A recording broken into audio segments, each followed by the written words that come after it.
Following developments out of the Philippines, where a powerful 7.8 magnitude earthquake has killed at least 32 people. CBS News foreign correspondent Ramy Inocencio has more from our London newsroom.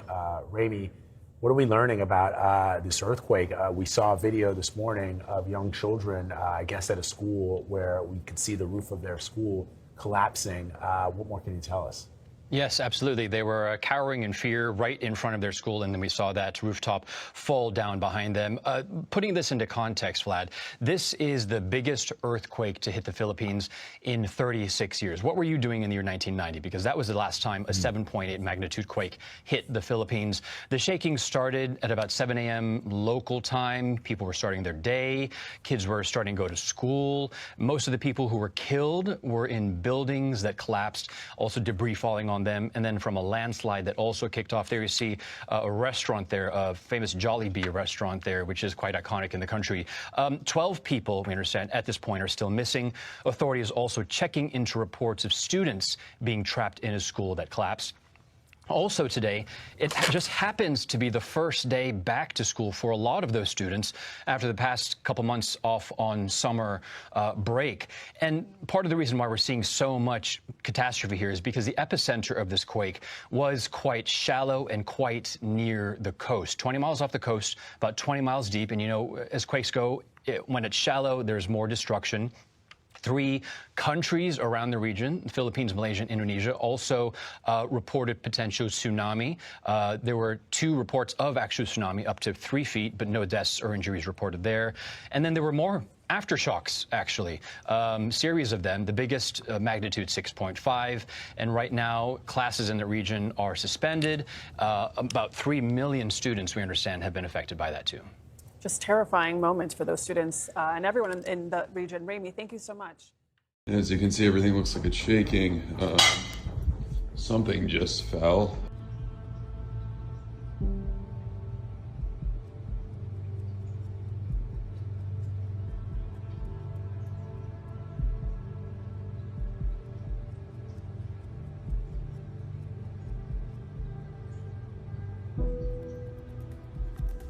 All right, guys, everything is shaking. I think there may be an earthquake happening in Mexico right now. I'm in Playa del Carmen. As you can see, everything looks like it's shaking. Something just fell. Nothing is above me. This has been going on for not very long, a couple minutes. A little scary. Don't know really what to do.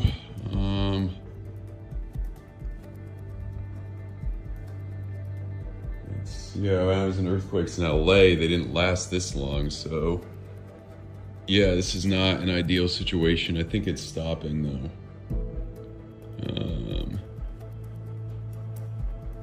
So I think it stopped. So yeah.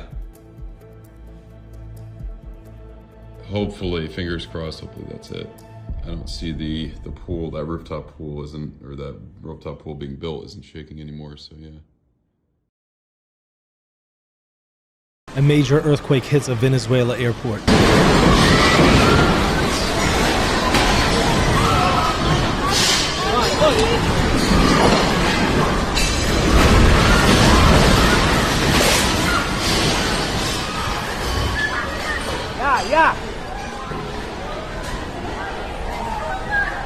We don't know if anybody has died yet and what the damage is, but it looks really bad. Make sure to subscribe and I'll keep you up to date.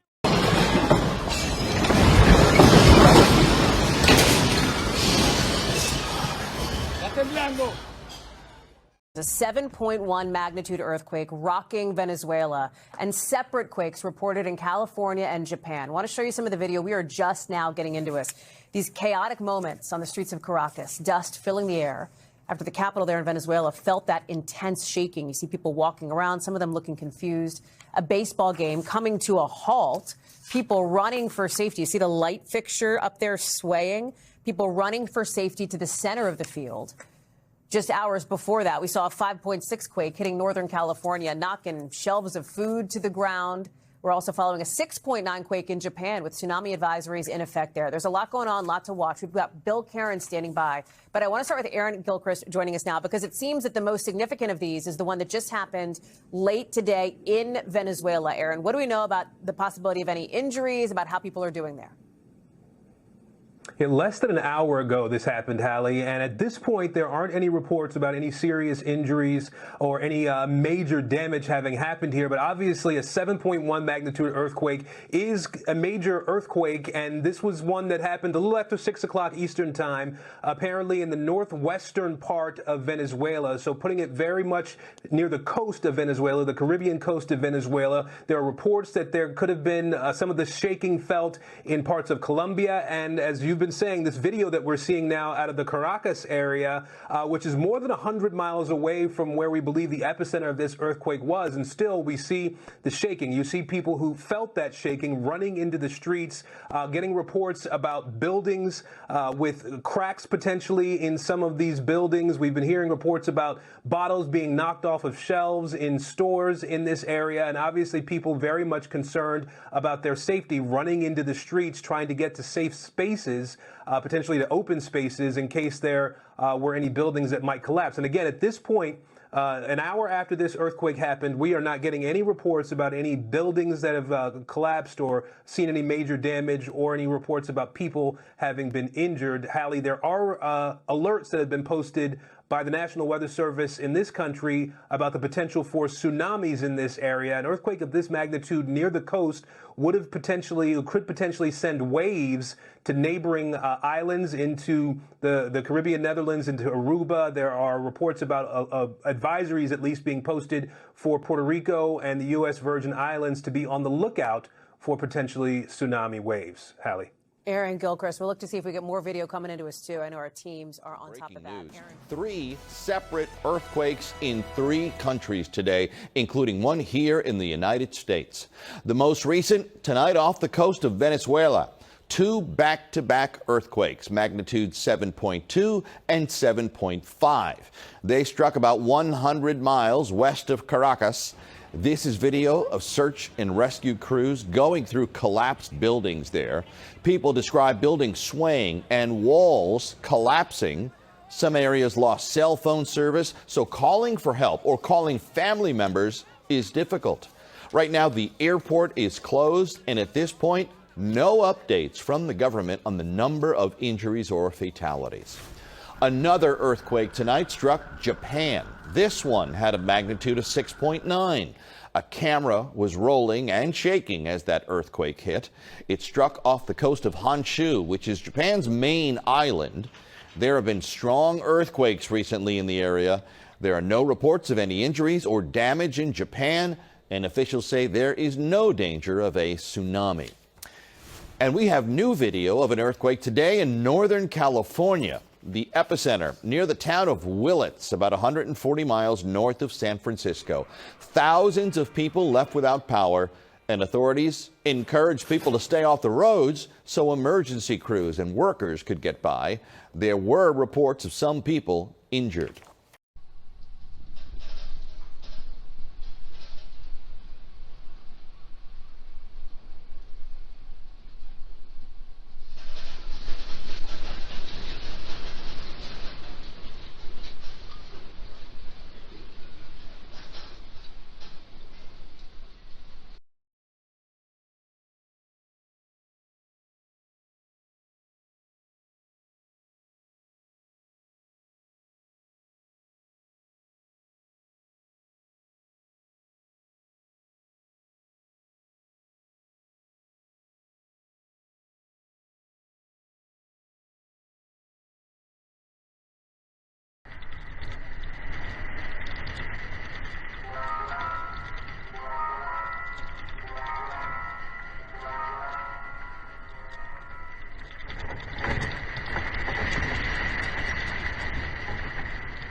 Breaking news: an earthquake slams Northern California. ABC 7 Eyewitness News is live in Mendocino County, where thousands are currently without power, some without water, and there's widespread damage, but it all seems to be minor. And we have new video just into the newsroom showing you the moment that 5.6 quake hit. It did have good shaking, and of course you see some bottles fell off store shelves. It first registered as a magnitude 6, but look at the shaking. It has since been downgraded to a 5.6. With that, we say good morning. Thanks for joining us. I'm Kristen Z. And I'm Karina Nova. The quake was centered near Willits, which is north of Ukiah. There have been at least a dozen aftershocks. ABC 7 Mornings anchor Liz Byro joins us live in studio with a look at the damage. Liz? Yeah, Kristen, Karina, I mean, that epicenter, like you said, is in a relatively unpopulated area in Willits, but we are hearing this was felt in varying degrees across the Bay Area. You're going to hear Drew say it. Reports in Sonoma, Walnut Creek, all the way down to San Jose. I do want to show you a photo that was sent in for a viewer. This is from Renee Morgan. I mean, look at everything on this shelf. Plates, cans coming crashing to the ground. Another image showed this very heavy speaker inching towards that ledge. I also want to show you now a live picture from the grocery outlet in Willits. There is a heavy police and fire presence in the area. Our crews on scene reporting that back to us. This is just one of several grocery stores shut down. We know there is no power in this plaza. When we pan over, you're going to see again no one going in and out. This is closed. A Lucky's is closed. A Safeway is closed. I do want to give you a look inside now. Things knocked off the store shelves when you walk through. Look at that on the right side of your screen as crew members, team members work to clean this up. We know power is out for the entire community, as I said. Now here's some more video we just got into our newsroom. Wait for that shake to hit. Boom. There it starts going. Things crashing to the ground. Shows that shaking at this is at Upper Lake Grocery in Lake County. Just a lot of images like this coming into our newsroom. We've also been talking to a lot of people throughout this morning. We cut into broadcasting this morning and spoke with Greenwood Ridge Fire Chief Artie Beacon. Take a listen. This is a wake-up call for Northern California. We need to wake up from our sleep and get a little more seismically prepared for something that might happen downrange. Right, you hear Chief Beacon sharing that warning. This is a wake-up call for NorCal. We are also hearing reports of no water and no power. I'll have all of those updates in the next half hour. Kristen, Karina. All right, Liz, thank you. We know how to prepare for an earthquake, but are you ready? You can get a kit, make a plan, and be informed. If you need help, check out abc7news.com/preparenorcal. Yeah, it's only a relief that it's in a relatively unpopulated area for California. But let's turn things over now to ABC 7 meteorologist Drew Tuma with more on this quake and the aftershocks. Yeah, we all got that alert to our phones at 8:10 this morning as that magnitude 5.6 earthquake with the epicenter about 7 miles to the south and east of Willits. Since that first earthquake at 8:10, we've seen dozens of aftershocks. Right now, currently 40 aftershocks in the region. The maximum magnitude so far of those aftershocks, about a 2.8. At that magnitude, you'd really have to be on top of the epicenter of these aftershocks to really feel anything. But that magnitude 5.6 was felt across the entire region, as far north as southern Oregon. As you look at the epicenter right here, the Did You Feel It reported, of course, the strongest shaking near the epicenter, folks reporting moderate to strong shaking. But you look around the entire North Bay. I mean, everybody felt at least some weak shaking, not just the North Bay. We'll zoom on down a little bit to the south, the entire Bay shoreline, the city, the East Bay, the peninsula, even as far south as Santa Cruz, reporting some weak shaking out of this system. All right, so the aftershock forecast, this coming from the USGS, they put some numbers to the next 7 days, and of course, a pretty high likelihood of at least a magnitude 3 aftershock. We're seeing those kind of out there right now, and then guys, those chances really drop off with anything stronger over the next 7.